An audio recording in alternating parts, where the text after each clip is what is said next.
बनारस के 80 घाट इन दिनों जिंदगी के रंग बदलने लगे हैं। तभी तो 74 साल के नरेंद्र जायसवाल स्केटिंग कर रहे हैं और इसके साथ ही आपको बता दें कि दर्शकों में इसकी जो है देखने को मिल रहा है कि नरेंद्र जायसवाल पिछले कुछ महीनों से वे यहाँ जमीन पर स्केटिंग कर रहे हैं और नरेंद्र जायसवाल ने इसको लेकर साबित कर दिया है कि उम्र महज एक आंकड़ा ही होती है। ऐसा इसलिए कि आमतौर पर बच्चे ही स्केटिंग करते हैं नजर आते हैं और 74 साल की उम्र में वो वाराणसी के 80 घाट पर स्केटिंग करते हुए दिखाई दे रहे हैं। और आपको ये भी बता दें कि नरेंद्र जायसवाल ने बताया है कि आमतौर पर 4-5 साल के बच्चे ही यहाँ आते हैं। मैंने उनसे 2 साल पहले पूछा था कि क्या मैं सीख सकता हूँ।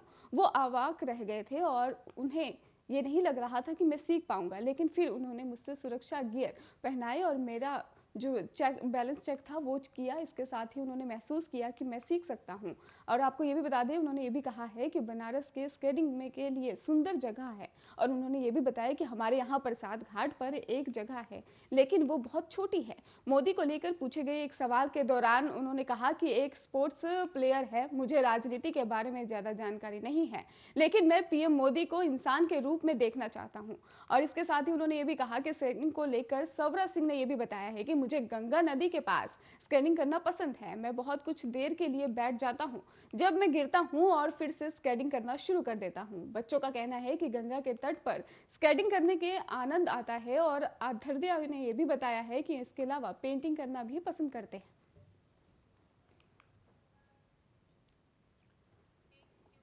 जानलेवा कोरोना वायरस को बढ़ने से रोकने के लिए अब तक देश में वैक्सीन की 113 करोड़ से ज्यादा डोज दी जा चुकी है। सरकार लोगों को टीके की दोनों खुराक लगाने के लिए प्रोत्साहित कर रही है। बावजूद अभी भी कई इलाकों में इसको लेकर अभी लोग जागरूक नहीं हो पाए हैं। जहां लोगों में टीके लगवाने के लिए हिचकिचाहट देखने को मिल रही है, वहीं महाराष्ट्र में भी कुछ ऐसा ही नजर आ रहा है। महाराष्ट्र के स्वास्थ्य मंत्री राजेश टोपे ने कहा है कि मुस्लिम बहुत इलाकों में कोरोना वायरस रोधी टीके लगवाने में हिचकिचाहट कर रहे हैं और सरकार बॉलीवुड अभिनेता सलमान खान की मदद लेगी ताकि लोगों को टीका लगवाने के लिए राजी किया जा सके। टोपे ने कहा कि टीके लगाने की संख्या के मामले में महाराष्ट्र सबसे आगे है, लेकिन कुछ क्षेत्रों में टीकाकरण की गति कम है। उन्होंने कहा कि मुस्लिम बहुत इलाकों में है मगर टीका लगवाने के लिए पीछे हट रहे हैं। हमने मुस्लिम समुदायों को टीका लगवाने के लिए राजी करने के लिए वास्ते सलमान खान और धार्मिक नेताओं की मदद लेने का फैसला लिया है। उन्होंने कहा कि धार्मिक नेताओं और फिल्म अभिनेताओं को बहुत प्रभाव रहता है, लोग उन्हें सुनते हैं। और मंत्री ने यह भी कहा कि राज्य में अब तक 10.25 करोड़ से अधिक टीके की खुराक दी जा चुकी है और नवंबर के अंत तक सभी पात्र व्यक्तियों को भी कम से कम पहली खुराक मिल जाएगी।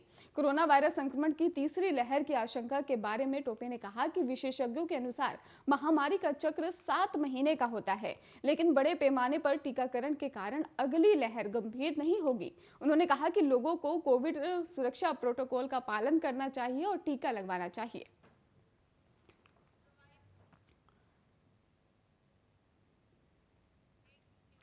उत्तर प्रदेश के कानपुर में जीका वायरस के 100 से ज्यादा मामले सामने आ चुके हैं। स्वास्थ्य विभाग की तरफ से युद्ध स्तर पर जीका वायरस कंट्रोल को लेकर भी काम किया जा रहा है। आपको बता दें कि अब ये वायरस दूसरे शहरों तक पहुंचता हुआ दिखाई दे रहा है। अब उन्नाव में भी जीका का पहला केस सामने आ चुका है। उन्नाव में जीका वायरस का पहला मरीज मिलने से स्वास्थ्य महकमे में हड़कंप मच गया है।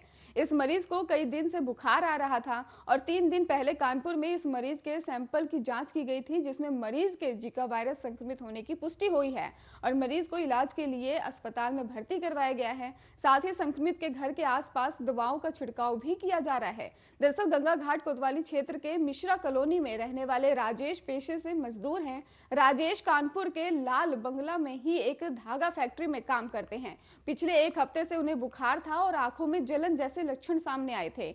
मरीज की डेंगू के साथ दूसरे टेस्ट करवाए गए, जिसमें जब जीका संक्रमण की पुष्टि हुई तो मरीज को जीका वायरस की पुष्टि के बाद स्वास्थ्य मरीज के घर पहुंच गए और इसके साथ ही उन्हें उपचार के लिए उन्नाव जिला अस्पताल में भर्ती कराया गया है ताकि और लोगों को ये संक्रमण ना हो सके। बता दें कि जानकारी के लिए पूरे इलाके में एंटी लावा समेत अन्य दवाओं का गलियारों और घरों के आसपास छिड़काव किया जा रहा है। और इस मामले में सीएमओ सत्य प्रकाश ने बताया है कि मरीज में जीका वायरस होने की पुष्टि हुई है। अब मरीज कानपुर के मजदूरी करता है और स्वास्थ्य विभाग की ओर से बेहद उपचार के लिए प्रयास कर रहा है। अमेरिका के एक शीर्ष सांसद ने कहा है कि चीन भारत के साथ सीमा युद्ध कर रहा है, साथ ही वो अपने पड़ोसियों के लिए गंभीर खतरा पेश कर रहा है। आपको बता दें कि सांसद ने भारत के दक्षिण और पूर्व एशिया की अपनी यात्रा का ब्यौरा साझा करते हुए अमेरिकी सांसद के समक्ष ये बात कही है। इस यात्रा का मकसद उस क्षेत्र के देशों के समक्ष चुनौतियों के बारे में सही मालूमात एकत्र करना है और सांसद जॉन कोनिन और उनके सहयोगी चीन द्वारा पेश की जा रही चुनौतियों के संबंध में प्रत्यक्ष जानकारी हासिल करने के लिए भारत और दक्षिण पूर्व एशिया की यात्रा पर गए हुए थे और ये यात्रा पूरी करके ही हाल में लौटे थे। आपको ये भी बता दें, इसको लेकर कोनिन ने मंगलवार को सांसदों से कहा, अधिक और गंभीर खतरा उन देशों के लिए है जो चीन की सीमा के निकट है।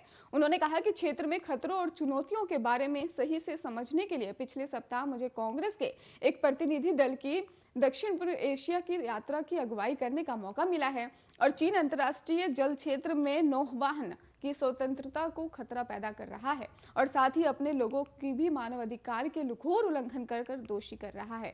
खासतौर पर अल्पसंख्यक मुस्लिम समुदाय उइगर का है और वो भारत के सीमा के युद्ध पर रहा है और साथ ही वो रिपब्लिक ऑफ चाइना जिले ताइवान के नाम से जानते हैं और हमले की धमकी दे रहा है।